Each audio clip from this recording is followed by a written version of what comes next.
کچھ ایسی چیزیں ہماری انڈسٹری میں مشہور ہو جاتی ہیں، ایسی باتیں مشہور ہو جاتی ہیں جن کا کوئی سیاق و سباق نہیں ہوتا۔ دیسی مرغی ہوتی ہے، اس کو گرو کرنے میں 6 مہینے کا وقت لگتا ہے۔ برائلر چکن جو ہے وہ 45 دن یا 42 دن جو آپ نے بتایا اس کے اندر جو ہے وہ تیار ہو جاتا ہے۔ شاید ایک وقت میں نیٹ اینڈ بون میل یا اس طرح کے جب پروڈکٹ امپورٹ ہوتے رہے ہیں کچھ 10-12 سال میں بھی پہلے، تو کبھی پاکستان میں آیا بھی ہو۔ سمپل گرینز اور کچھ جو سیڈز ہیں جن میں سے آئل ایکسٹریکٹ کیا جاتا ہے، ان کی جو باقیات بچتی ہیں وہ فیڈز میں ڈالتی ہیں۔ ہماری ڈائٹ میں پروٹین کا جتنا حصہ ہونا چاہیے ہم اسے بہت کم کھاتے ہیں۔ بچے ہیں جو چکن کھاتے ہیں وہ جلدی بلوغت کو پہنچ جاتے ہیں۔ آپ صرف بلوغت کی بات نہ کریں، جتنا ہم انٹلیکچولی گرو کر رہے ہیں وہ سارے کا سارا اس غریب مرغی پہ نہیں ڈال سکتے آپ۔ ان کی جو ڈوز آپ ڈالتے ہیں وہ کوئی سائنٹیفک پیرامیٹرز کے ذریعے ہوتی ہے یا اس کو آپ مینولی ڈالتے ہیں؟ ڈفرینس آ جائے تو وہ آپ کا بیچ جاتا نہیں ہے فیلڈ میں۔ کوئی مردہ مرغی ہے اس کا کوئی کیا کرے گا؟ بکتی کوئی چیز تب ہے جب اس کا کوئی خریدار موجود ہوتا ہے۔ لیکن ہر ایک بندے کے لیے ممکن تو نہیں ہے وہ مرغی لائے پہلے گھر میں اس کو 5 دن رکھے اور پھر اس کے بعد کھائے۔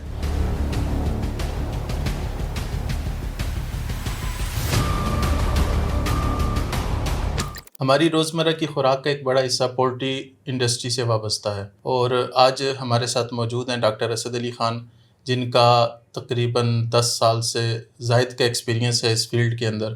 تو آج ہم ان سے جاننے کی کوشش کریں گے کہ پولٹری انڈسٹری کے اندر ایسی کیا چیزیں ہیں جن کے بارے میں عوام کے اندر کچھ غلط فہمیاں پائی جاتی ہیں، یا کون سی چیزیں ہیں جو عوام کے لیے نقصان دہ ہو سکتی ہیں لیکن عوام کو ان کے بارے میں آگاہی نہیں ہے۔ کیسے ہیں ڈاکٹر صاحب آپ؟ الحمدللہ ٹھیک ٹھاک۔ تو آج ہم انشاءاللہ آپ سے جاننے کی کوشش کریں گے کہ پولٹری انڈسٹری کے اندر جو آپ کا ایکسپیرینس رہا اس کے بارے میں بھی تھوڑا جانیں گے، یا جو آپ کی مین جو فیلڈ تھی آپ کی برائلر کی یا جو لیئرز ہیں ان کی فیڈ سے متعلق، اس بارے میں جاننے کی کوشش کریں گے کہ آپ کیا ملاتے رہیں اپنے سروس کے دوران۔ تو سب سے پہلے میں آپ سے یہ پوچھنا چاہوں گا کہ جو برائلر مرغی جو ہم گھروں میں کھاتے ہیں عام طور پہ، اس کی خوراک کے اندر ایسی کیا چیزیں شامل کی جاتی ہیں جو نقصان دہ ہوتی ہیں انسانوں کے لیے، یا ایسی کوئی چیزیں ہیں بھی یا نہیں؟ بہت شکریہ۔ میں اس سے پہلے اس چیز پہ کامنٹ کرنا چاہوں گا کہ پولٹری انڈسٹری میں میرے 10 سال سے زیادہ عرصے کا ایکسپیرینس ہے، تو اس کا یہ مطلب نہیں ہے کہ میری ہر بات حرف آخر ہوگی، کیونکہ انڈسٹری بہت ڈائیورس انڈسٹری ہے۔ میرا اس میں صرف فیڈ سے متعلق ایکسپیرینس ہے، فیڈ ملز میں فیڈ پروڈکشن کا، تو پولٹری نیوٹریشن کا آپ کہہ سکتے ہیں، ڈیری نیوٹریشن کا آپ کہہ سکتے ہیں۔ تو میں اس حوالے سے کوشش کروں گا کہ اس سے متعلق جو بھی متھ موجود ہے، غلط یا صحیح، اس کو ایکسپلین کروں، اور اوبیسلی بہت زیادہ موجود ہے۔ اچھا، آپ کے کویشچن کی طرف آتے ہیں۔ آپ نے کہا کہ فیڈ میں ایسی کون سی چیزیں آپ استعمال کرتے ہیں جو مضر صحت ہیں، خطرناک، جو عام الفاظ میں مشہور ہیں، یا ایسی کوئی چیز ہے بھی یا نہیں۔ اب اس پہ آنے سے پہلے ایک چھوٹا سا میں آپ کو اس بات کی طرف لے کے جاؤں گا کہ مطلب کچھ ایسی چیزیں ہماری انڈسٹری میں مشہور ہو جاتی ہیں، ایسی باتیں مشہور ہو جاتی ہیں جن کا کوئی سیاق و سباق نہیں ہوتا۔ یعنی آپ یہ دیکھیں کہ آپ ہیومن کنزمپشن میں جتنی آپ چیزیں کھاتے ہیں، مطلب بیکری پروڈکٹس کھاتے ہیں، ہوٹلز میں جا کے کھانے کھاتے ہیں، تو ان پہ کبھی اتنی ڈیٹیل سے بات نہیں ہوتی تو کہ آپ کیا کھاتے ہیں وہاں پہ۔ آپ چکنائی میں تیرتی ہوئی بوٹیاں کھاتے ہیں اور آپ ان میں نہیں پوچھتے کہ یار اس میں کوکنگ آئل کون سا یوز ہوا ہوا ہے۔ آپ بیکری پروڈکٹس جتنی بھی کھاتے ہیں ان کی کوئی لیب انالیسس کہاں پہ ہوتا ہے؟ فوڈ اتھارٹی نام کا ایک ادارہ موجود ہے، اس کا چیک اینڈ بیلنس کا کوئی پیرامیٹر ہوتے ہوں گے اوبیسلی، بٹ جیسے پولٹری انڈسٹری میں جتنی ڈیٹیلڈ اسٹیپ بائی اسٹیپ آپ کہہ سکتے ہیں کہ چیکس ہیں، کہ ایک ایک اسٹیپ کے اوپر ملٹیپل چیکس ہیں، لیبس موجود ہیں ہر فیڈ مل کے اندر، تو اس پہ تو اتنی ڈیٹیل سے کام ہوا ہوا ہے جتنا پاکستان میں شاید کسی اور سبجیکٹ میں، کسی پروفیشن میں شاید نہ ہوا ہو سکتا ہے ٹیکسٹائل انڈسٹری میں ہو اور کئی انڈسٹریز میں ہو۔ تو اب آ جاتے ہیں ان چیزوں پہ کہ اس میں فیڈ میں کیا چیزیں یوز ہوتی ہیں۔ سمپل سادہ آپ کے گرینز یوز ہوتے ہیں، آپ کے جو میلز ہم یوز کرتے ہیں، سویابین اور کینولا، اس طرح کی چیزیں یوز ہوتی ہیں جو آئل سیڈس کا ایکسٹریکٹ، مطلب ان سے آئل ایکسٹریکٹ ہو جاتا ہے سالنٹ پلانٹس میں سے، تو ان کی جو پیچھے میٹیریل بچتا ہے آپ اس انڈسٹری میں، تو ان کے لیے تو بائی پروڈکٹ ہے، بٹ پولٹری انڈسٹری کے لیے وہ ایک مین فیڈ کے لیے انگریڈینٹ کے طور پہ یوز ہوتے ہیں۔ تو اچھا، اس کے علاوہ کچھ چیزیں میں نے کہا جیسے گرین ہے، مکئی ہے، چاول ہے، اور اس کے علاوہ کچھ مطلب میجورٹی سورسز جو ہیں وہ پلانٹ سورسز ہیں، ویجیٹیبل سورسز ہیں، پھر کچھ اینیمل سورسز بھی ہوتے ہیں جیسے فش میل ہے، اس کا بھی پورا ایک پروسیس ہوتا ہے. مطلب ایک جو ہیومن کنزمپشن میں جو فش استعمال نہیں ہوتی، کچھ چھوٹی فش کی بہت ساری آبویسلی اقسام ہیں، تو ان کو وہ ڈرائی کرتے ہیں، برائلر سے اسٹیم کا پروسیس ہوتا ہے، وہ سارا سسٹم سے گزر کے ایک پروڈکٹ بنتا ہے جو پولٹری کی فیڈ میں استعمال ہوتا ہے. پھر وائٹامنس اور منرلز ہوتے ہیں. اوبیسلی آپ کو جو آپ کی انگریڈینٹ سے پورے نہیں ہوتے تو آپ کو سنتھیٹک دینے پڑتے ہیں. اچھا، پھر وائٹامنز میں پھر آگے ڈیٹیل ہے کافی زیادہ، اس میں امائنو ایسڈس تک چیزیں جاتی ہیں. پھر کچھ انزائمز ہوتے ہیں جو مکئی فار ایگزامپل آپ یوز کر رہے ہیں تو مکئی کو ڈائجسٹ کرنے میں ہیلپ فل وہ ہوتے ہیں، تاکہ مکئی کا جتنا پوٹینشیل ہے، جتنے اس میں پروٹینز ہیں، ان کو بریک ڈاؤن کر کے مرغی کی باڈی میں ان کو استعمال میں لایا جا سکے. کیونکہ ہمارے پاس ٹائم تھوڑا ہوتا ہے، 30-40 ڈیز، 42 ڈیز اراؤنڈ، مطلب یہ ٹائم اسپین ہے ٹوٹل. تو اس میں ہم نے میکسیمم بینیفٹس دینے ہیں چکن کو، تاکہ وہ ساری کی ساری نیوٹرینٹس جو ہیں، ان جو نیوٹریشن ہے انگریڈینٹس کے اندر، اس کو وہ کنزیوم کر لے. تو یہاں تک پہنچتے مطلب ایسی کوئی چیز اگر آپ مجھے سے ایک سینٹینس میں پوچھیں تو میں کہوں گا کہ ایسی کوئی چیز نہیں ہے جو خطرناک ہے، جو مضر صحت ہوگی. ہاں، کچھ ٹریٹمنٹس کے لیے کچھ اینٹی بایوٹکس کا یوز ہوتا ہے، بٹ یہ ہے کہ جیسے مطلب کچھ بیماریوں سے بچاؤ کے لیے اور بیماریاں آنے کے بعد ان کے علاج کے لیے. اگین یہاں پہ میں صرف اس لیے یہ بات اس پہ کامنٹ کروں گا کہ پولٹری انڈسٹری ایک معصوم انڈسٹری ایسی ہے جس پہ ہر طرح کا الزام بغیر ریسرچ کے تھوپ دیا جاتا ہے. آپ کو یہ دیکھنا چاہیے کہ ہمیں ہلکا سا بخار ہوتا ہے، جب ہمیں پتہ ہے 2-3 دن میڈیسن نہیں بھی لیں گے تو یہ اوبیسلی ٹھیک ہو جائے گا تھوڑی ٹائم کے بعد، بٹ ہم پہلے دن ہی سر درد کے لیے پیناڈول ڈسپلین کی طرف بھاگتے ہیں، ہم اینٹی بایوٹکس کی طرف چلے جاتے ہیں. اب یا تو ایک ہے کہ ہماری اوور آل اپروچ بہت پازیٹیو ہو میڈیسنس کو یا اینٹی بایوٹکس کو استعمال کرنے کے متعلق، تو ہم تب بات کریں گے پولٹری میں بھی یہ منیمم یوز ہونی چاہیے. ایک طرف تو ہم انیوا استعمال کر رہے ہوتے ہیں، اور دوسری طرف ہم اتنے کانشیس ہو جاتے ہیں کہ جہاں پہ جائز، ضروری اور مناسب کنزمپشن ہے اس پہ ہم سوال اٹھا رہے ہوتے ہیں. تو یہ سمجھنے کی بات ہے کہ یہ اتنی سینسٹیوٹی یا حساسیت کسی ایک سبجیکٹ کے متعلق کیوں ہے. یہاں پہ آبویسلی کچھ اس طرح کے سوال پیدا ہوتے ہیں کہ یہ کچھ کمپٹیٹیو انڈسٹریز یا کچھ میڈیا ہاؤسز یا کچھ اگنورنٹ ڈاکٹرز کی طرف سے پروپیگنڈا ہوتا ہے، اور فار نو ریزن بھی ہو سکتا ہے اور فار اسپیسیفک گینس بھی ہو سکتا ہے، اس کا تو مجھے اندازہ نہیں ہے.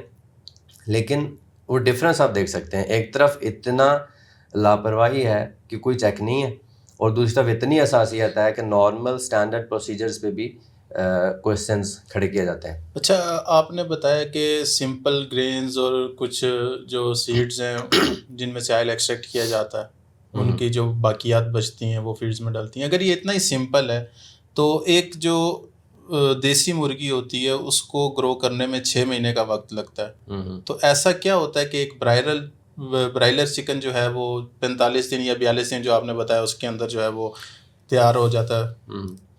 اٹس مور دین سمپل نا، تو سمپل سے بھی آسان ہے. مطلب یہ سائنٹیفک ایج میں ہم رہ رہے ہیں جہاں ہم اچھا ادھر بھی اب دیکھ لیں، ہر سبجیکٹ کے میں جو گروتھ ہو رہی ہے، ریسرچ ہو رہی ہے، سائنٹیفک ڈیولپمنٹس ہو رہی ہیں، ان کو بڑا ایزیلی ایکسیپٹ کر رہے ہیں کہ یہ بہت اچھا، اے آئی تک بات آ گئی ہوئی ہے، اور یہ اور وہ ہر سبجیکٹ میں چیزیں ہو رہی ہیں. But when it comes to poultry, ہم جب ماننے سے انکاری ہو جاتے ہیں کہ کوئی جینیٹک انجینئرنگ ہو سکتی ہے، کوئی جین سلیکشن کسی چیز کا نام ہے، ہم اس کی اسپیسیفک ٹریٹس کو لے کے ڈیولپ کر سکتے ہیں کچھ بریڈس کو. ہمیں جب گوشت کی ضرورت ہے تو ہم اس کو ان جینس پہ کام کر کے میٹ پروڈکشن کو انہانس کر سکتے ہیں. اچھا، ہمیں گندم، مکئی اور ان کے ہائیبرڈ سیڈس پر ہم نے کوئی بات نہیں کرنی ہوتی. ہم نے یعنی ہم اس پہ خوش ہوتے ہیں، گندم کی پیداوار میں اتنا اضافہ ہو گیا، فلاں فصل میں فلاں سیڈ کی پروڈکٹیوٹی اتنی بڑھ گئی ہے اس کی پروڈکشن. بٹ پولٹری کی بات آتی ہے تو ہم کہتے ہیں یہ 30 دن میں کیسے ہو گئی ہے. مطلب ابھی بھی میں تو اب یہ سوال کا جواب دینے سے زیادہ اس سوال پہ حیران ہوتا ہوں کہ اب بھی ہم اسی سوال پہ اٹکے ہوئے ہیں کہ یہ 30 دن میں کیسے ہو گیا، 40 دن میں کیسے ہو گیا. تو اوبیسلی اس کے پیچھے پروسیجر ہے. فیڈ کا تو میں نے بتایا کہ وہ سمپل ہے، بٹ یہ کہ یہ اس پہ سائنس نے کام کیا ہوا ہے، بایولوجی نے کام کیا ہوا ہے، جس میں جو جینیٹکس کے ایکسپرٹس ہیں انہوں نے جین سلیکشن کی ہوئی ہے. آپ کو انڈے والی آپ اس کو جو انڈے والی مرغی ہے اس کو برائلر فیڈ کھلاتے رہیں گے تو وہ اس طرح جو ہے وہ بلکہ انڈے دینا روک دے گی. آپ یہ دیکھیں گے کہ برائلر فیڈ کو لیئر کی فیڈ دینا شروع کر دیں گے تو اس سے کوئی وزن کے اضافے میں کوئی خاص خاطر خواہ اضافہ نہیں ہوگا. آپ دیسی مرغی کو یہ فیڈ کھلانا شروع کر دیں گے وہ گوشت نہیں بڑھا پائے گی. آپ برائلر چکن جو برائلر چوزا ہے اس کو سادہ خوراک دینا شروع کر دیں گے جو مطلب نارمل دیسی مرغی کے ساتھ بٹھا دیں گے, اس کا وزن اتنا نہیں بڑھے گا کیونکہ یہ ویل ڈیزائنڈ سائنٹیفک اپروچ کا رزلٹ ہے جو ہم دیکھتے ہیں. ایک طرف مرغی تیار کی جاتی ہے اس کے جین سلیکشن کے تھرو, ایک اسپیسیفک بریڈ ڈیولپ کی جاتی ہے, پھر اس کو آپ وہ فیڈ دیتے ہیں جو کہ اسی کے لیے بنائی گئی ہے اسپیسیفکلی, اور اس کے لیے ویل ڈیزائنڈ اس کے نیوٹرینٹ پروفائل اس کی نیوٹریشنل ریکوائرمنٹ کی بنیاد پہ ڈیزائن کر, یعنی پہلے دن سے لے کے آخری دن تک ایک ایک دن کو اس کو کتنے گرام کھانا ہے اور کیا کیا چیز اس کو چاہیے, اس کو امائنو ایسڈس کتنے چاہیے, اس کو پروٹین کتنا چاہیے, اس کو باقی مطلب ڈیٹیل پورا پروفائل ہے. اس کو میں ایکسپلین کروں گا تو آبویسلی وہ تھوڑا سا ڈیفیکلٹ ہو جائے گا سمجھنے کے لیے, بٹ یہ ایسے ہی ہے. سوشل میڈیا کے اوپر پوسٹ وغیرہ چل رہی ہوتی ہیں کہ جو مرغی ہوتی ہے اس کو پتہ نہیں سور کھلایا جاتا ہے یا سور کی چربی ڈالی جاتی ہے ان کی فیڈ کے اندر یا کچھ اس طرح سے, تو اس کے بارے میں کیا کہتے ہیں؟ دیکھیں جو بھی فیڈ کے لیے چیزیں استعمال ہوتی ہیں وہ مطلب پاکستان میں جو بھی لیگل پروسیجرز ہیں, لیگل فریم ورک ہے اور شریعہ کمپلائنس کے حساب سے وہ ہر چیز, اگر باہر سے کچھ چیزیں آ رہی ہیں تو وہ پورے چیک اینڈ بیلنسز سے گزر کے امپورٹ ہو کے آ رہی ہیں, تو ایسی کوئی چیز نہیں ہے. ایک چیز اگین دوسری چیز یہ ہے کہ دیسی مرغی سے کیا ہم پوچھتے ہیں کہ تم نے کیا کھایا تھا, برائلر کا تمہیں پتہ ہے نا اس کو کیا کیا کھلایا, تو آپ ہم سے پوچھ رہے ہوتے ہیں کہ یار اس کو آپ نے کیا کھلایا تھا اس لیے آپ جواب دو. تو جہاں اوپنلی گھوم رہی ہے نالیوں میں ادھر ادھر کیڑے کھا رہی ہے, مطلب وہ جو کچھ مل گیا اس کو کھا رہی ہے, اس کے سامنے کوئی اگر کوئی ہمارے جنگلوں میں سور ہوتے ہیں اوبیسلی تو وہ کہیں مرا ہوا پڑا ہے ڈیکمپوز ہوا ہے, اگر اس کو اس نے کھا لیا ہے تو کیا اسے آپ کھانے سے پہلے مرغی سے پوچھتے ہیں کہ بتا تو نے کیا کھایا تھا؟ تو ایسا نہیں ہے. پولٹری میں مطلب وہی حساسیت والی بات ہے, ایسی کوئی چیز نہیں ہے. لیگل پروسیجرز موجود ہیں اور جو بھی چیزیں امپورٹ ہو رہی ہیں, meat and bone meal import اگر ہو رہا ہے, پولٹری بائی پروڈکٹ میل اگر ہم یہاں پہ یوز کر رہے ہیں فرض کریں, تو وہ ساری چیزیں لیگل پیرامیٹرز کے اندر ہیں, سائنٹیفک میتھڈز کے اندر ہیں اور شریعہ کمپلائنس میں بھی ان میں کوئی ایشو نہیں ہے. تو ویسے بھی میرا خیال ہے کہ شاید ہمیں مہنگا بھی پڑے اگر وہ منگوائیں تو مے بی. کبھی ٹرائی کیا؟ شاید ایک وقت میں نیٹ اینڈ بون میل یا اس طرح کے جب پروڈکٹ امپورٹ ہوتے رہے ہیں کچھ 10-12 سال میں بھی پہلے, تو کبھی پاکستان میں آیا بھی ہو مے بی, بٹ اس پہ اوبیسلی کوئی مطلب جیسے سوشل پریشر یا میڈیا کا چیزیں ڈیولپ ہوئی ہیں. میں yet I am not confirm کہ میری اس جملے سے پھر وہ یہ نہ ہو کہ بھائی ہوتا رہا یوز, میں ایکسیپٹ کر رہا ہوں, ایسی نہیں, میں ڈیٹیل سے نہیں بتا سکتا, مطلب مجھے یاد نہیں 10-12 سال پہلے اس طرح کی میڈیا پہ باتیں ہوئی تھیں جس کے بعد جو چیک اینڈ بیلنسز ہیں وہ مزید سخت ہو گئے تھے. اگر کبھی کچھ ایسی چیز آئی بھی تھی تو اب نہیں آ رہی, اراؤنڈ 10 سال سے کے آس پاس سے تو نہیں آ رہی. ابھی آپ نے 10-12 سال کا ذکر کیا تو مجھے یاد ہے کہ ہم اپنے بچپن میں اکثر سنا کرتے تھے بھئی برڈ فلو آ گیا مرغیوں کے اندر, مرغیوں کے ریٹ گر جاتے تھے اور اس کے بعد لوگ مرغی کھانا چھوڑ دیتے تھے, انڈوں کے بھی ریٹ اسی طرح گر جاتے تھے. تو اب کیا چکر ہے, وہ برڈ فلو آنا بند ہو گیا یا لوگ اب بتاتے ہی نہیں ہیں کہ برڈ فلو آیا یا نہیں آیا؟ نہیں, لوگ سمجھدار ہو گئے ہیں, لوگوں کو پتہ ہے کہ یہ ایک بیماری ہے اور اس کا علاج ہو جاتا ہے, اور اس جس مرغی میں برڈ فلو مطلب فلو ہے نا, فلو کی کوئی ٹائپ ہے آپ یہ سمجھ سکتے ہیں, تو وہ اگر ٹھیک ہو گئی ہے مرغی تو اس کو کھانے میں کوئی مسئلہ نہیں ہے. تو it's as simple as that. تو ایسا نہیں ہے کہ اب آتا نہیں, اب شاید کیا پتہ زیادہ فریکوینٹلی آتا ہو, بٹ اب ایک تھوڑے سے لوگ سمجھدار ہو گئے ہیں اور تھوڑا سا جو میڈیا کا پروپیگنڈا ہے وہ ڈائیورٹ ہو گیا, وہ اب ایک دوسری چیزوں کی طرف چلا. یہ بھی ہو سکتا ہے انڈسٹری والے سمجھدار ہو گئے ہوں, بات باہر ہی نہ نکلنے دیتے. نہیں, اب یہ نہیں ہو سکتا کہ انڈسٹری کون سا کوئی کسی ایسے جنگلوں میں آپریٹ کر رہی ہے جہاں سے بات نہ باہر نکلے. عام گلی محلوں میں مرغی روز آ کے بکتی ہے, انڈے بکتے ہیں, اور جو فارمز ہیں فارم بھی مطلب ہمارے آس پاس ہی ہوتے ہیں, ایسی کسی جگہوں پہ نہیں ہوتے, فارم کی لیبر سے بات نکل جاتی ہے, مطلب اتنی کوئی بڑی بات نہیں ہے. اچھا, نارملی جو ہم گوشت کنزیوم کرتے ہیں وہ ہم ایک طرح سے پروٹین کی انٹیک بڑھانے کے لیے کر رہے ہوتے ہیں, تو مرغی جو ہے اس میں آپ کیا سمجھتے ہیں, جو ایک دیسی مرغی ہے یا ایک برائلر ہے, ان دونوں کے اندر جو پروٹین ہوتا ہے وہ ایک ہی جتنا ہوتا ہے؟ ہاں, اس میں ویریبلز ہیں. مطلب جو دیسی چکن ہے اوبویسلی ہمیں اس کی ڈائٹ کا اندازہ نہیں ہے, اس نے کیا کیا چیزیں کھائی ہوئی ہیں. اگر اس کو جو اویلیبل فیڈ اس کو ملی ہے یا جہاں جہاں سے اس نے فیڈ چگی ہے آپ یہ کہہ سکتے ہیں, تو اس نے اپنی ضرورتیں پوری کر لی ہوئی ہیں, تو ہو سکتا ہے کہ وہ قریب پہنچ جائے پروٹین کی مقدار کے حوالے سے. But when it comes to broiler chicken تو اس میں پروٹین زیادہ ہوتا ہے. اوبویسلی زیادہ کا مطلب یہ ہے کہ جو اسٹینڈرڈ سائنسدان سمجھتے ہیں کتنا ہونا چاہیے وہ اس کے آس پاس ہی رہتا ہے, کیونکہ ہم اس کو اسپیشلائزڈ, یا میں اسپیشلائز اس لیے نہیں کہوں گا کہ جب یہ کہتا ہوں تو پھر وہ سمجھتے ہیں کہ پتہ نہیں کیا کیا ڈالتے ہوں گے وہ اسپیشلائزڈ کیا کہ نا, تو جو اس کو فیڈ جاتی ہے اس کی اسٹینڈرڈ ریکوائرمنٹس کے حساب سے تو وہ اس کی پروٹین پورا کرتی ہے اور اس میں پروٹین زیادہ ہوتا ہے. کچھ اور ڈفرینسز ہو سکتے ہیں, جیسے دیسی چکن کے میٹ میں تھوڑا لین ہو سکتا ہے, کچھ اس کی ایکٹیویٹی کی وجہ سے, دوسرا اس کا لائف اسپین ذرا زیادہ ہوتا ہے, ہو سکتا ہے کچھ منرلز وغیرہ اس میں ایڈیشنل نکل آئیں. اور بٹ یہ ہے کہ ہم پروٹین کے لیے کھاتے ہیں تو پروٹین تو برائلر میں زیادہ ہوتا ہے. مطلب آپ کے کہنے کا مطلب یہ کہ جو برائلر مرغی ہے وہ دیسی مرغی سے زیادہ بہتر ہے؟ ہاں بہتر ہے. اسی طرح ان کے انڈوں میں بھی اسی طرح ہی ہے؟ ہاں, انڈوں میں وہ اصل میں ہمیں جو پیلے چھلکے والا براؤن چھلکے والا انڈا جہاں بھی نظر آتا ہے ہم کہتے ہیں بس یار زبردست ہو گیا. بٹ یہ کہ جو دوسرا لیئر کا انڈا ہے جو اس کا, ہاں سوری, انڈے تو لیئر مرغی دیتی ہے, وہ تو برائلر نہیں ہوتا. تو وہ اس کا جو انڈا ہے وہ نیوٹریشنلی ڈیٹیلز میں آپ چیک کریں, نیوٹرینٹ پروفائل جو اس کا ہے اس انڈے سے جو ہمیں پروٹین فیٹس جو چیزیں ملتی ہیں تو وہ زیادہ بہتر ہوتی ہیں. مطلب بات وہیں پہ جاتی ہے کہ اس کو اپنے فیڈ اسی پیٹرن پہ اس کی ریکوائرمنٹس کے حساب سے اپنی مرضی کے حساب سے ایک چیز ڈیزائن کر کے لی ہے. پروٹین کے والے سے ایک اور چیز آپ نے پوچھی تھی وہ میں مس کر گیا کہ ہمیں ہماری ڈائٹ میں پروٹین کا جتنا حصہ ہونا چاہیے ہم اس سے بہت کم کھاتے ہیں. مطلب پروٹین ڈیفیشینٹ قوم ہے بحیثیت مجموعی, اور اس میں مرغی کا انڈا ہے, مرغی کا گوشت ہے, یہ دونوں چیزیں بہت ایزیلی اویلیبل اور بہت لو کاسٹ پہ اویلیبل چیزیں ہیں جو ہمیں پروٹین پرووائڈ کرتی ہیں.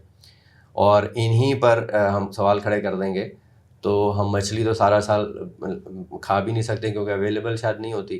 سیزنز میں بھی وہ ذرا ہائی پرائس پہ ہوتی ہے. مطلب ظاہر ہے میٹ میں تو پھر وہ زیادہ اچھی چیز ہے, وائٹ میٹ کی طرف آپ جاتے ہیں تو, لیکن جیسے ریڈ میٹ کی طرف جاتے ہیں آپ, اب اس میں بہت سارے کویشچنز ہوتے ہیں. بیف کے بارے میں لوگ کہتے ہیں, مٹن کے بارے میں کہتے ہیں, but poultry is the safest meat. اور آپ کی پروٹین ریکوائرمنٹس آلریڈی اتنی کم ہے, مطلب آپ کھا ہی نہیں رہے, تو اس پہ میرا خیال ہے کہ آپ کو تسلی سے کھانا چاہیے اور ٹھیک ٹھاک کھانا چاہیے. اچھا, اس کے بارے میں ایک بات یہ بھی کی جاتی ہے کہ جو بچے ہیں جو چکن کھاتے ہیں وہ جلدی بلوغت کو پہنچ جاتے ہیں.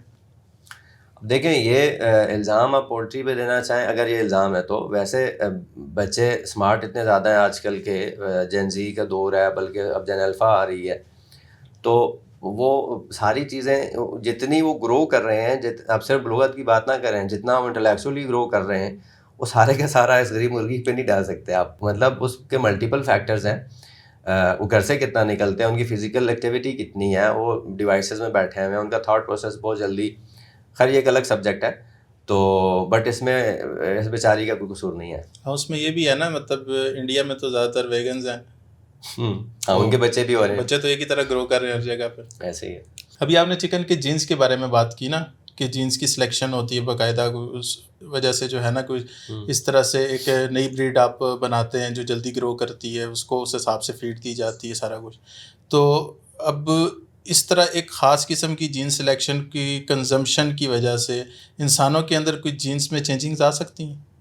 نہیں, یہ تو مطلب ایک ناممکنات میں سے ایک چیز ہے کہ مطلب ایک بہت ڈفرینٹ سبجیکٹ ہے نا, ہمارا جینیٹک پروفائل بہت ڈفرینٹ ہے, ان کا بہت ڈفرینٹ ہے. اور جینز کھانے سے آپ کے جینز پہ کوئی فرق نہیں پڑے گا, مطلب آپ یہ کہہ سکتے ہیں. تو نہیں, وہ اکثر کہتے ہوتے ہیں نا کہ یہ جو مرغیاں ہوتی ہیں ان کے اندر ہارٹ اٹیک کی بیماری بھی ہوتی ہے, ان کو کینسر بھی ہو جاتا ہے, اس کی وجہ سے جو ہے نا لوگوں کے اندر بہت زیادہ یہ ہارٹ اٹیک آج کل پھیلا ہوا ہے یا کینسر اب بہت تھوڑا زیادہ پھیلا. سا کویشچن تھوڑا کلیئر ہوا ہے, مطلب صحیح ایکسپلین ہوا ہے. تو وہ تو لوگ اس طرح بھی کہتے ہیں کہ یہ تو مطلب فیڈ کھاتی ہے اور بیٹھی رہتی ہے تو ہلتی جلتی بھی نہیں ہے, اور آپ جب ایسی سست چیز کھائیں گے تو آپ تو خود بھی سستی کا شکار رہیں گے. تو اس پہ تو مطلب عجیب یہ ریزن بڑی منطقی عجیب ہے نا یہ. میں کہوں آپ سے کہ آپ گندم کھاتے ہیں, وہ تو مطلب آٹا جیسے روٹی بنا کے توے پہ رکھتے ہیں, تو وہ تو ایک بالکل بے جان چیز ہے. تو آٹا کو پھدک تھوڑی رہا ہوتا ہے کہ آپ وہ کھائیں گے تو آپ میں ایکٹیویٹی آ جائے گی, یا کوئی بھی ایسی چیز جو آپ نیوٹریشنلی لوگ آپ کو کہیں گے ایکٹیو رکھنے کے لیے بہت ضروری ہے, تو کیا وہ مطلب وہ اچھل رہی ہوتی ہے ہر جگہ پہ. تو یہ تو اس طرح کی فضول چیز ہے. اچھا ڈاکٹر صاحب, جو فیڈ ملز ہیں ان کے اندر جب فیڈ بنائی جاتی ہے تو اس کے اندر جو وٹامنس وغیرہ یا جو منرلز ڈالتے ہیں یا جو اینٹی بایوٹکس ڈالتے ہیں, تو ان کی جو ڈوز آپ ڈالتے ہیں وہ کوئی سائنٹیفک پیرامیٹرز کے ذریعے ہوتی ہے یا اس کو آپ مینولی ڈالتے ہیں؟ اچھا, یہ تو بہت امپورٹنٹ کویشچن آپ نے کیا ہے کہ ایک تو یہ ہے کہ آبویسلی ان کی سائنٹیفک کیلکولیشنز ہوتی ہیں, ریشوز ہوتی ہیں, سالٹ سوڈیم ہے, اسی طرح امینو ایسڈز ہیں, ڈائجسٹیبل امینو ایسڈز ہیں. تو وہ جہاں تک میں سمجھ آپ نے پوچھا ہے کہ جب اب ہم اس میں ایک بیچ فیڈ کا بناتے ہیں, اس میں جب ان کو ڈالتے ہیں تو وہ مینولی ڈالتے ہیں یا وہ یعنی ویل کیلکولیٹڈ, آپ نے یہ پوچھا ہے سوال. تو دونوں صورتوں میں جواب یہ ہے کہ مینولی بھی ڈالیں گے تو آبویسلی وہ گرامز کے اندر کیلکولیٹ کر کے, وہ ہماری پوری وہاں پہ پروڈکشن ٹیم ہوتی ہے جو بیچنگ آپر میں ڈالتی ہے. وہ پری مکس کا ایک پورا سیٹ بنتا ہے, اگر 2 ٹن 4 ٹن کا بیچ ہے تو اس بیچ میں جو گرامز کے حساب سے بھی کوئی چیز یوز ہوتی ہے, اس کی پھر مکسنگ ہے. مکسنگ کے بھی اتنے ٹائٹ پیرامیٹرز ہیں کہ اس میں یعنی ہم یہ چیک کرتے ہیں کہ وہ پراپر مکس ہوئی ہے یا کہیں ایک جگہ پہ کوئی چیز گھومتی رہی اور باقی سارے اس بیچ میں کچھ مکس ہی نہیں ہوئی. تو اوبیسلی ایسی کوئی چیز ہو تو اس کے ریزلٹس نظر آ جاتے ہیں, جو لیب میں پتہ چل جاتا ہے. لیب میں ٹیسٹ موجود ہیں جو یہ بتاتے ہیں کہ مکسنگ صحیح ہے یا نہیں ہے. یہ مینول کے کیس میں. دوسرا آٹومیٹک جو سسٹم ہے اس میں ڈوزنگ بنس بنے ہوتے ہیں, اس میں بھی آپ نے جو ریسیپی ڈیزائن کی ہوئی ہے وہ اس میں آپ نے سیو کر دی ہے, تو آپ کے کلکس پہ وہ جو ہے وہ یوز ہو رہی ہوتی ہیں. اچھا, اگر ہم اس کو یوز کریں گے مطلب ڈفرینس آ جائے تو وہ آپ کا بیچ جاتا نہیں ہے فیلڈ میں, کیونکہ ظاہر ہے آپ کے چیک اینڈ بیلنسز ہیں مل کے اندر بھی, تو آپ کو پتہ ہوتا ہے کہ یار یہ اس میں کنزمپشن رپورٹ سے پتہ چل جاتا ہے یہ چیز کم ڈل گئی زیادہ ڈل گئی. مطلب وہ ایک یہ آپریشنل جو ایررز ہیں وہ وہاں پہ کور ہو جاتے ہیں. ڈاکٹر صاحب, پولٹری انڈسٹری کے بارے میں کہا جاتا ہے کہ اس میں جو آپ کی پروڈکشن ہوتی ہے نا وہ کمپلیٹ سیل ہو جاتی ہے. جیسے مردہ مرغیاں ہوتی ہیں وہ بھی بک جاتی ہیں, جو برائلر مرغیاں جو کچرا ہوتا ہے ان کا ذبح ہونے کے بعد وہ کچرا بھی بک جاتا ہے. انڈے جو ہوتے ہیں وہ سالم انڈے بھی بک جاتے ہیں, بروکن ایگز بھی بک جاتے ہیں. تو یہ جو چیزیں ہوتی ہیں, مثال کے طور پہ ایک مردہ مرغی ہے اس کا کوئی کیا کرے گا؟ کیا یہ واپس انڈسٹری کے اندر یوز ہوتی ہیں فیڈ ملز کے اندر؟ یا جو انڈے ہیں ٹوٹے انڈے جو بیکریوں والے خرید کے لے کے جاتے ہیں, تو یہ صحت کے لیے اچھے ہوتے ہیں جو انڈسٹری باہر بیچ رہی ہوتی ہے؟ دیکھیں, اب قوم کے اخلاقی جو زوال ہے وہ تو انڈسٹری پہ اس کو ذمہ دار نہ ٹھہرائے نا اس چیز کا. مطلب کیا صرف پولٹری انڈسٹری میں ایسی چیزیں ہوتی ہیں؟ ہمارے تو وہ مشہور جملے ہیں بہت سارے, میں وہ نہیں کوٹ کرتا, بٹ یہ ہے کہ فارمر رسپانسبل ہے اپنے فارم کے گیٹ سے جو تیار مرغی ہے وہ لوڈ کرا کے بھیجنے کا. یہ بروکن ایگز بھی تو میں بتاتا ہوں فارم سے نکلتا ہے. اس پہ بھی میں آتا ہوں. بروکن ایگز جو ہیں ان کا بھی اسی طرح کا ایشو ہے. مطلب اسی طرح جو پولٹری کے دوسرے بائی پروڈکٹس ہیں ان کے حوالے سے بھی ہے کہ اس نے ایک فارمر نے گاڑی لوڈ کرا کے چکن کی بھیج دی. اب رستے میں ڈرائیور ہے اس کا انڈسٹری کی مطلب انڈسٹری کے لاجسٹکس میں وہ کام کر رہا ہے. وہ آج مرغیاں لے کے جا رہا ہے, کل کو وہ آلو لے کے جا رہا ہوگا, پرسوں کچھ اور چیزیں لے کے جا رہا ہوگا, تو اس سے فرق نہیں پڑتا. بات ہے کہ رستے میں اس کی مس ہینڈلنگ کی وجہ سے یا ویسے زندہ مرغی ہے وہ لمبے ٹریول سفر کی وجہ سے کہیں اس کا ہو جاتا ہے, تو مرغی اگر کوئی مر جاتی ہے درمیان میں 2-4 مرغی اگر رستے میں ان کی ڈیتھ ہو جاتی ہے تو وہ اس کو وہ نہیں بیچنی چاہیے. ٹھیک ہے, تو ہوتا یہ ہے کہ بکتی کوئی چیز تب ہے جب اس کا کوئی خریدار موجود ہوتا ہے. اب وہ انڈسٹری اس کے لیے رسپانسبل نہیں ہے. جو غلط چیزیں ہیں وہ اوبیسلی میں بھی کہوں گا کہ وہ غلط ہے. نہیں، اس کے بارے میں کہا جاتا ہے نا کہ جو یہ کچرا ہوتا ہے مرغیوں کا یا مردہ مرغیاں ہوتی ہیں، ان کو واپس مرغی کی فیڈ میں ڈالا جاتا. دیکھیے کچرا مرغی کی فیڈ میں ڈالا جاتا ہے. کچرے سے میں بہت ساری چیزیں آتی ہیں. کچرے میں کچھ پر آتے ہیں، ہڈیاں آ جاتی ہیں، کچھ اس کے جو اور کئی اس طرح کے جو بائی پروڈکٹس ہیں وہ آ جاتے ہیں. اب وہ ایک پورے پروسیس سے گزر کے ان کو سٹیم لگتی ہے، پوری مطلب ان کی کوکنگ کہہ سکتے ہیں آپ ہو جاتی ہے. اس کے بعد ان کا اگر نیوٹریشنل پروفائل میں کچھ چیزیں ایسی ہیں جو ہم ایز فیڈ انگریڈینٹ یوز کر سکتے ہیں، وہ بھی ہارڈلی میرا خیال ہے 1 سے 2%، 1%، 8%.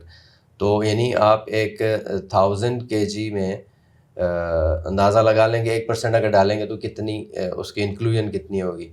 تو ان چیزوں سے اتنا فرق نہیں پڑتا. اور بنانے کو بہت بڑی بات بنائی جا سکتی ہے. اسی طرح کا سین جو ہے وہ بروکن ایگز کے لیے ہے کہ ایک لیئر فارمر ہے، مطلب اس کے 20,000 برڈس ہیں، 40,000 ہیں، 50,000 ہیں، لاکھ برڈس ہیں، ٹھیک ہے، اور اس کی مطلب 95% پروڈکشن چل رہی ہے، مور دین 90% چل رہی ہے. کتنے کنڈے اس کے ٹوٹ جاتے ہوں گے؟ مطلب یہ کہ وہ 1%، لیس دین 0.5%، میں نے 2% میرا خیال ہے، 2% تک مجھے اندازہ نہیں ہے کیا جو ہے، کیونکہ سسٹمز بہت اپ ڈیٹ ہو گئے ہیں آج کل. وہ بیٹری کیجز آ گئی ہوئی ہیں، پوری سسٹم پورا سسٹم جو ہے نا آٹومیشن کی طرف چلا گیا ہے. تو اب اگر کوئی مائنر سے پرسنٹیج میں کوئی انڈے ٹوٹ رہے ہیں تو وہ کسی فارمر کو فرق نہیں پڑتا کہ ان کو وہ کسی بیکری والے کو بیچے یا کسی تھرڈ پارٹی کو بیچے اور وہ دوبارہ استعمال میں آئے، کیونکہ اس کی جو بزنس والیوم ہے، جو پروفیٹیبلٹی ہے، اس پہ اس کا کوئی امپیکٹ نہیں ہے.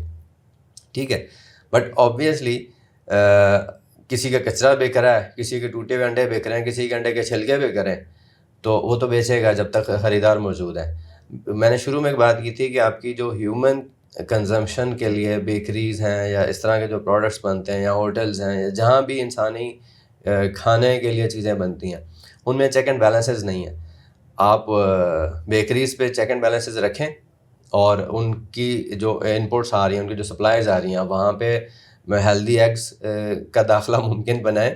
ٹوٹے ہوئے انڈے، خراب انڈے اور ان کی جو انٹری ہے، مطلب ہیچری کے بھی کچھ انڈے ہیچری سے بھی آ سکتے ہیں خراب انڈے، ٹھیک ہے. تو یہ سسٹم نے چیک اینڈ بیلنس رکھنا ہوتا ہے. ٹھیک ہے، آپ خود کھاتے ہیں، ہم کتنی بیکری دن میں کتنے بسکٹ کھا جاتے ہیں، مطلب کہیں بھی بیٹھیں گے چائے بسکٹ آ جائیں گے آپ کے پاس. تو انڈے اور چکن پہ آپ اتنی ساری بات کر لیتے ہیں، اور یہ جو بروکن ایگز آ رہے ہیں بیکریز میں، اس کے لیے بھی آپ انڈسٹری ذمہ دار ہے جو آپ کو پروٹین دے رہی ہے سستا، آپ کو اچھے ایگز دے رہی ہے، اچھا میٹ دے رہی ہے، وہی اس کا حل کرے. جو خریدار آ رہے ہیں مارکیٹ میں، جو آگے استعمال کر رہے ہیں، ان سے آپ نہیں پوچھیں گے، اور آپ خود بسکٹ کھانے سے پہلے بھی نہیں پوچھیں گے کہ اس میں کیا ڈالا آپ نے. نہیں، ان سے ہی پوچھیں گے پہلے تو. پوچھنا چاہیے. اب ظاہر ہے ہمارے انڈسٹری کے لوگ کوئی مریخ سے نہیں اترے نا، اسی دھرتی کی پیداوار ہے. تو جب 5-10 روپے کا کہیں سے فائدہ ملے گا تو وہ اس طرف چلے جائیں گے. لیکن سسٹم جب ہمارے پروسیجرز پہ اتنی سختی رکھتا ہے، ٹھیک ہے، یعنی آپ کے افلاٹاکسنس کی لیمٹس اتنی سخت ہوتی ہیں، سرکاری ادارے آتے ہیں آپ کی انڈسٹری میں، انوائرمنٹل سے متعلق ادارے، انوائرمنٹ سے متعلق آتے ہیں، جو آپ کا یعنی برائلر کی چمنیز سے دھواں نہ نکلے، آپ کا انوائرمنٹ فرینڈلی ہو، آپ کا جو بائی پروڈکٹس نکل رہے ہیں ویسٹ وغیرہ، اس سے آس پاس کے لوگوں کو کوئی مسئلہ نہ ہو.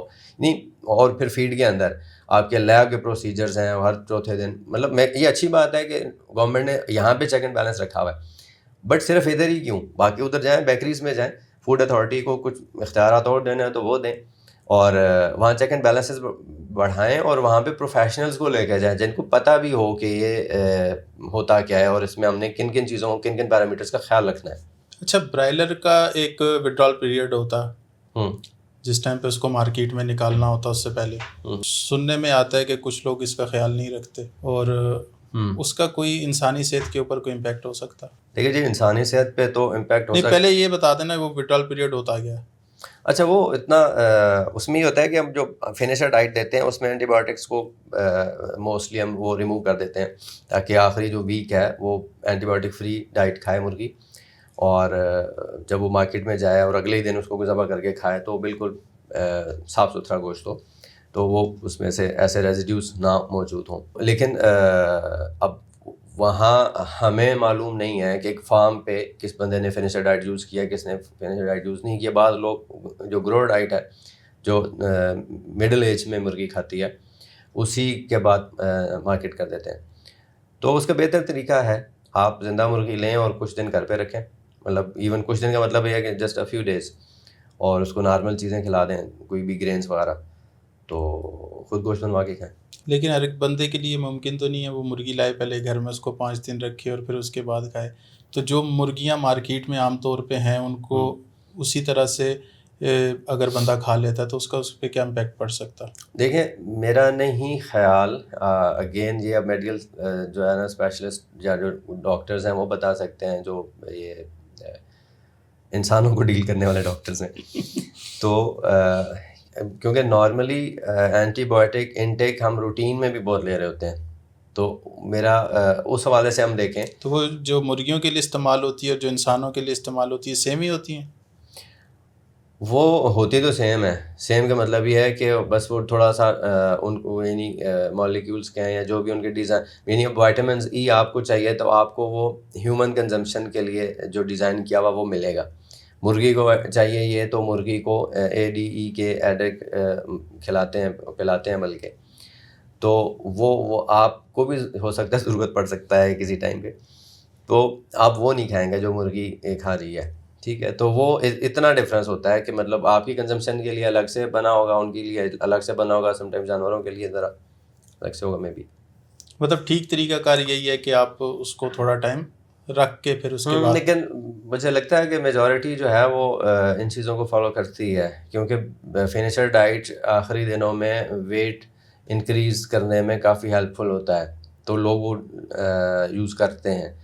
اور فیڈ ملز میں ایٹ لیسٹ یہ پروٹوکول تو کیا جاتا ہے فالو, بلکہ ان کو اس کا فائدہ ہے. وہ کوئی بھی چیز نکالیں گے اس میں سے فیڈ میں سے تو ان کی پروفیٹیبلٹی بڑھے گی, ان کی کاسٹ کم ہوگی, تو وہ کیوں ایک چیز فالتو ڈالتے رہیں گے جو ریکمینڈڈ بھی نہیں ہے اور اس سے ان کو فائدہ بھی ہو رہا ہے. اچھا ڈاکٹر صاحب, ابھی تک آپ نے کس جو نامی گرامی انڈسٹریز ہیں پاکستان کی, آپ نے کن کن کے ساتھ کام کیا ہوگا؟ اچھا, پاکستان کی پولٹری انڈسٹری جو ہے وہ بہت وسیع یا بہت بڑی نہیں ہے, ایک مختصر سی انڈسٹری ہے, بٹ اپنے پروڈکشن کا جو کیپیبلٹیز ہیں یا جو جتنا وہ سرو کر رہی ہے یا جتنی وہ افیکٹولی کام کر رہی ہے اس حساب سے وہ بڑی آپ اس کو اپر رینکس میں دیکھ سکتے ہیں.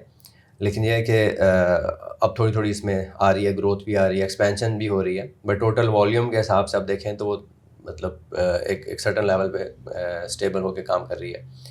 میرا جو ایکسپیرینس ہے اس حوالے سے دیکھیں تو میں مطلب بہت بڑے گروپس میں سب میں تو نہیں کام کیا ہوا, لیکن بہت شارٹ ٹائم کے لیے میں نے ایس بی میں کام کیا ہے, پھر کراچی میں رہا ہوں 2-3 اداروں میں.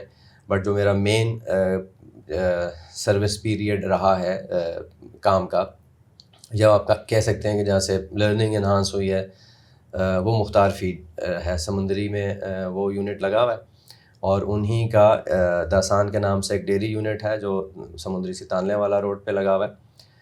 تو میری جو میجورٹی کی لرننگ ہے یا جو آپ کہہ سکتے ہیں کہ پروفیشنل گروتھ ہے وہ وہاں سے ہے. وہاں پہ سینئرز جو ہیں ڈاکٹر شکیل صاحب تھے, ان سے ہم نے نیوٹریشن سیکھی ہے, اور ان کے جو اونر ہیں چوری حسین احمد صاحب, ان سے ہم نے بزنس اور آپ یہ کہہ سکتے ہیں کہ جو وہ میچیورٹی ہے کہ انڈسٹری کو جس لیول پہ کام کرنا چاہیے, مطلب اس حوالے سے ان میں بہت زیادہ کلیئرٹی موجود ہے. یہ انڈسٹری اصل میں پاکستان میں جب سے اس پہ عروج آیا, جب سے اس نے کام اس پہ پولٹری میں شروع ہوا, تو 80s 70s سے لوگ شاید 80s سے مطلب زیادہ ایکٹیولی اس میں انوالو ہوئے. تو وہ جو 80s والی جنریشن تھی اس نے ایک لیول تک گرو کر لیا تھا. اب اس کے بعد کچھ نئے لوگ آئے جن میں چوری حسین احمد صاحب ہیں اور کچھ لوگ ہیں, تو انہوں نے وہ جو تھا نیچوڑ پرانے لوگوں کے ایکسپیرینسز کا, پلس جو انوویٹیو اپروچز ان کی تھیں, اور جو بزنس نارمز باقی انڈسٹریز میں تھے پولٹری میں نہیں تھے, تو وہ ایک بڑی ہائیبریڈ پلس آپ کہہ سکتے ہیں کہ انکریزڈ، مطلب اس میں ویلیو ایڈ ہوئی. مطلب ایک تو پرانا سسٹم اور نیا سسٹم اپنے کانسیپٹس کا تو انہوں نے ایک ہائیبریڈ سسٹم بنایا، پھر اس میں ویلیو ایڈ کی. تو اس وجہ سے جو انڈسٹری کی پروڈکٹیوٹی ہے اس کو افیکٹ، اس کو بینیفٹ ملا، وہ انکریز ہوئی. اور پھر یہ کہ جو آپریشنز ہیں، یعنی ایک جو پرانے آپریشنز تھے ان میں اپنے لیبر کو کیسے ڈیل کرنا ہے، ورکرز کو کیسے کرنا ہے، پروفیشنلز کو کیسے کرنا ہے، تو نئے لوگوں نے آ کے رسپیکٹ دی، ورکرز کو دی، پروفیشنلز کو دی، اپنے انپٹس دیے اور اپنی ڈومین میں انڈیپینڈنٹ کیا. میں جو چوہدری حسین احمد صاحب کی، کیونکہ میرا ورکنگ ایکسپیرینس ان کے ساتھ زیادہ ہے تو میں انہیں کو کوٹ کر رہا ہوں یہاں پہ، کہ ان کی اس چیز کو بہت زیادہ اپریشیٹ کرتا ہوں کہ انہوں نے آپ کو آپ کے ڈومین میں انڈیپینڈنس دے دیا ہے، اور آپ سے پروڈکٹیوٹی کا، آپ کی پرفارمنس کا وہ پوچھیں گے. اور پوچھنے کا مزہ تبھی آتا ہے جب آپ کو اپنے ڈومین میں آپ فریڈم دیتے ہیں کہ آپ نے یہ کام کرنا اور آپ کو جیسے دل کرتا کریں. تو یہ ہے، اور ایسے لوگ اور بھی میں بھی ہوں، میرے علم میں نہ ہو. تو یہ بہرحال میجورٹی ایکسپیرینس جو تھا وہ مختار فیڈ کر رہا ہے. اچھا، فیڈ فارمولیشن کے دوران سٹارٹنگ میں جب آپ نے کام سٹارٹ کیا تھا، کوئی آپ سے کوئی اس طرح کا کام ہو گیا ہو جو تھوڑا مطلب کوئی انٹرسٹنگ واقعہ بن گیا ہو؟ دیکھیں بہت سارے انٹرسٹنگ واقعات ہو سکتے ہیں، لیکن ان میں مطلب میجورٹی تو ایسے ہوتے ہیں جو ناقابل بیان ہوتے ہیں. تو مطلب لیکن یہ ہوتا ہے کہ مطلب آپ کو لرننگ میں ٹائم لگتا ہے، آپ کو سیکھنے میں. آپ پہلے دن سے جا کے فیڈ فارمولیشن یونیورسٹی سے آپ نے کچھ مختصر اس لائن میں پڑھا ہوتا ہے، بٹ جاتے ہی آپ نہیں کر سکتے. آپ کو 5-6 سال کا اس دور میں جب ہم نے یہ کام کیا تو اتنا ٹائم لگتا تھا آپ کو اس لیول پہ پہنچتے میں. آپ لوگ لڑکے ایک دو کے اندر اپنے آپ کو پریزنٹ کرنا شروع کر دیتے ہیں کہ ان کی اسکل اتنی ڈیولپ ہو گئی، اور ہوتی بھی ہے. اوبیسلی وہ انٹرنیٹ کا دور ہے، ان کے پاس انپٹس ہیں، ان کے پاس ڈیٹا ہے، اور یہ سارے کا سارا جو کام ہے نیوٹریشن کا، فیڈ فارمولیشن کا، یہ ڈیٹا بیسڈ ہے. تو آپ کا جتنا ریفائنڈ ڈیٹا موجود ہوتا ہے اتنے ریفائنڈ آپ کا کام ہے اور اتنے بہترین آپ کے ریزلٹس آتے ہیں. تو اب نئے لوگوں کو ایکسیس بہت زیادہ چیزوں کی ہے، اور نئے لوگوں اور پرانے لوگوں کے جو سینئرز ہیں ان کی کچھ جو سیکھنے سکھانے اور نالج کمیونیکیٹ کرنے کی روایت ہے وہ اب زیادہ مضبوط ہو رہی ہے، پہلے کی ذرا کمزور تھی. باقی واقعہ جو آپ پوچھ رہے ہیں کوئی ایسی چیز، تو وہ اگر کوئی ہے بھی تو میں نہیں بتاؤں گا. پولٹری انڈسٹری کے اندر گورنمنٹ کا کیا رول ہے؟ وہ کتنا ریلیف دیتی ہے پولٹری انڈسٹری کو، یا کوئی سبسڈی کچھ اس حوالے سے ہو؟ اچھا، میں کوئی مطلب پولیٹیکل جواب تو نہیں دوں گا، جو اپنی سمجھ کے حساب سے ہے وہ بات کروں گا. انڈسٹری کو کوئی ریلیف مل رہا ہو تو گورنمنٹ آپریٹ کرنے آ جاتی ہے کہ نہیں ملنا چاہیے. باقی یہ انڈسٹری اس نے اپنے آپ کو خود ڈیولپ کیا ہے اور لیڈنگ رولز میں آئی ہے، یا لیڈنگ انڈسٹریز میں اس نے اپنا نام بنایا. اور اگر گورنمنٹ اس کو ٹیک اپ کرتی یا انیشیٹ کرتی یا اس کو وہ کرتی انہانس کرنے کی، تو شاید یہ انڈسٹری گرو نہ کر پاتی، کیونکہ جس کام گورنمنٹ سیریس لیتی ہے وہ ہوتا نہیں ہے. جو اتنی بڑی انڈسٹری ہے پولٹری کی، تو اس کا جو پاکستان کی ایکسپورٹ ہے اس پہ کتنا یہ اثر انداز ہوتی ہے، یا اس سے کتنا مطلب جو زر مبادلہ ہے اس کے ذخائر میں کتنا اضافہ ہوتا ہے؟ دیکھیں ذخائر میں تو اضافہ ہو سکتا ہے اگر اب یہاں پہ گورنمنٹ اگر اپنا رول پلے کرے تو، یعنی جو انٹرنیشنل سٹینڈرڈز ہیں اس کے حساب سے ہم میٹ پروڈیوس کر سکتے ہیں، ایگز پروڈیوس کر سکتے ہیں، ایکسپورٹ ٹھیک ٹھاک کر سکتے ہیں. گورنمنٹس کا کام ہوتا ہے کہ وہ روٹ ڈیولپ کرے، ملکوں کے ساتھ معاہدے کرے اور انڈسٹری کو سپورٹ کرے. یا جو انڈسٹری کے لیے انپٹس یوز ہوتی ہیں، پچھلے سوال کے جواب کو اگر میں کنٹینیو کروں تو یہ بھی ہو سکتا ہے کہ جو انپٹس آپ مشینری کی صورت میں کرتے ہیں ان کو ٹیکسز سے ایگزمپٹ کرے یا ان کو سپورٹ کرے، ان کی پرائسز کو. تو یہ بہت جلدی ابھی کیونکہ ہم اپنی میکسیمم پہ نہیں ہیں، ہمیں اس انڈسٹری کو بہت آگے جانا ہے، اور جب یہ آگے جائے گی، جتنا آگے جائے گی تو ہم ایکسپورٹس کی طرف بھی جائیں گے اوبیسلی. تو یہاں پہ اب گورنمنٹ کا کام ہے، اپنے بل بوتے پہ جہاں تک یہ پہنچ سکتے تھے وہاں تک یہ پہنچ گئے. ہو سکتا ہے کچھ اور آگے بھی چلے جائیں، لیکن یہاں پہ اب گورنمنٹس کا کام ہے.